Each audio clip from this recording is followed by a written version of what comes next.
Hola, yo soy André y voy a hablar sobre el conflicto entre China y el Tíbet. Y bueno, es un poco bastante más complicado de lo que uno podría pensar en un momento, y es mucho más antiguo de lo que uno podría imaginar. Pero así, desglosándolo un poco, podríamos empezar a verlo desde el punto de vista religioso. Y como es en el Oriente, en este caso, el problema no era con los católicos, como quien podría decir, sino con los budistas. Entonces, bueno, el budismo básicamente es una corriente espiritual, para no llamar la religión como tal, y que no creen en un Dios, o por lo menos no en la idea de Dios como lo vemos aquí en el Occidente, un ser todopoderoso y absoluto que tiene todas las respuestas a lo que sea que nos queramos preguntar. Eh, y bueno, hay muchas corrientes del budismo, pero todas estas no necesariamente entran en conflicto como lo hacen las occidentales. Por decirte, no hay una guerra santa budista, porque para ellos no, este término no tiene mucho sentido. El problema inicia cuando una de las principales ramas del budismo, el budismo Mahayana, empezó a ver a Buda como algo más parecido a un dios, y empezó a juntar poderes políticos y religiosos hasta aislarlos a estos en grandes monasterios. Y el budismo de esta forma se volvió la religión de estado del Tíbet, así como budismo, hasta el 747 después de Cristo, cuando la religión-estado cambió al lamaísmo. Y bueno, lo relevante para ese momento del lamaísmo, para no irnos mucho más allá, es que es una corriente budista, sí, y su centro es el Tíbet, y de esta proviene el famoso Dalai Lama, que es el líder tanto político como espiritual del mismo. La cosa es que el Tíbet fue independiente hasta como el siglo X, y después en el siglo XIII fue controlado por los mongoles, en la época del Imperio Mongol. Pero les dieron como que un poquito de autonomía, hasta que en el siglo XVIII China trató de tomar el control mandando un comisionado para que tome el gobierno. Y estuvieron como que en problemas todos esos años. Y en el siglo XX el Reino Unido trató de intervenir como mediador. Y llegaron a un acuerdo en el que decían que la soberanía del Tíbet era dada a China. Y bueno, el Dalai Lama tuvo que salir.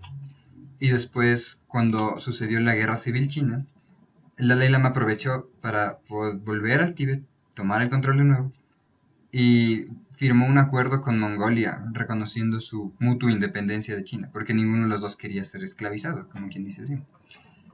El problema vuelve a darse cuando Mao Zedong invade en 1951 y prácticamente acaba con todo el budismo tibetano. Vuelve a forzar al Dalai Lama a exiliarse. Esta vez el Dalai Lama era un chico de 15 años y tuvo que reconocer la soberanía de China. Y bueno, en esta invasión prácticamente se dio una catástrofe cultural, ya que no se aceptaba el lamaísmo como tal, como una religión insignia. Así que se destruyeron más de 3.700 monasterios y se ordenó ejecutar a miles de monjes y a muchísimos más se les obligó a casarse, lo cual no era permitido para ellos.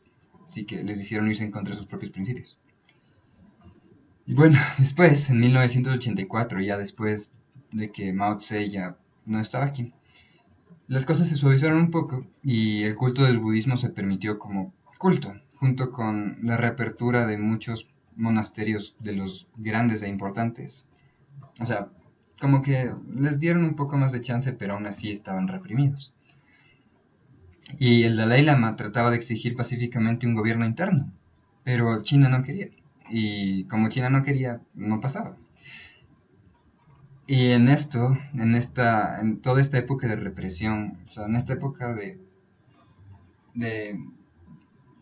liberación, que es como lo llaman ellos, toda esta época de liberación del Tíbet, han habido casos de violación de derechos humanos como tortura con excusa de dar educación patriótica a monjes, o, o la revocación de la libertad de expresión, porque por decirte no pueden, o sea, el gobierno chino prohibió a Google o a Yahoo que muestren páginas, blogs escritos por monjes tibetanos en sus regiones. Y es discriminación.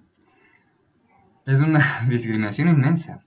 Y de esta pues, los tibetanos parecen no poder salir. Es como... No. Bueno, la cosa es que los tibetanos reclaman su independencia, pero China afirma que es la protectora del Tíbet y que ellos los necesitan, ya que su gobierno era antiguo y feudal, era manejado por monjes y la sociedad, o sea, el ciudadano medio era explotado. Argumentan que los tibetanos eran sometidos a un yugo religioso, a una imposición del budismo eh, no sana, y que el mantenimiento de los monjes y de los templos absorbía casi todos sus ingresos, que de por sí no eran muchos, y prácticamente no tenía ninguna ganancia el país. Y sí, es verdad, el Tíbet ahorita, hoy en día, se encuentra mucho mejor económicamente. Cuenta con 401 centrales eléctricas, con carreteras, con aeropuertos, tiene pueblos y ciudades urbanizados. Pero eso no quita que hay mucha discriminación y que los tibetanos no son libres. Los tibetanos son arrestados arbitrariamente, o sea, de la nada pueden venir y detenerles y violan sus derechos continuamente. Y la cosa es que, o sea, China se ve a sí misma como un salvador, así es como, wow, yo soy tu dios, así. Y ese básicamente es el conflicto, porque puede que sí, les hayan ayudado. O sea, que el Tíbet haya crecido como nación con los chinos en el poder. Pero eso no significa que lo que hayan hecho esté bien. Como he dicho prácticamente en todos mis deberes en los que he tratado de buscar soluciones a estas cosas, la principal solución como tal es el respeto. O sea, yo no puedo venir a imponer a alguien cómo tiene que actuar o qué tiene que pensar. Yo no puedo meterme a un país, no me puedo meter a un pueblo y solo decir, no saben qué, ahora yo les voy a dominar y tienen que olvidarse de su cultura, de su religión, de todo. Y tienen que hacerme caso a mí porque yo tengo más dinero, yo tengo más poder y yo les voy a hacer crecer. Y sí, o sea, la religión, la cultura tibetana se va perdiendo cada vez más. Pero eso a los chinos no parece importarles. Como digo, la solución es básicamente lo que el Dalai Lama propone.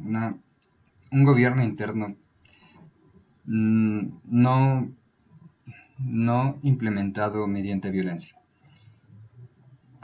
Y bueno, este gobierno interno tendría que durar por lo menos hasta que el Tíbet vuelva a estar bien por sí solo, pero no tendría que mantenerse bajo el yugo de los chinos porque se perdería su cultura completamente. Y esa no es la idea. Y bueno, eso es todo. Muchas gracias.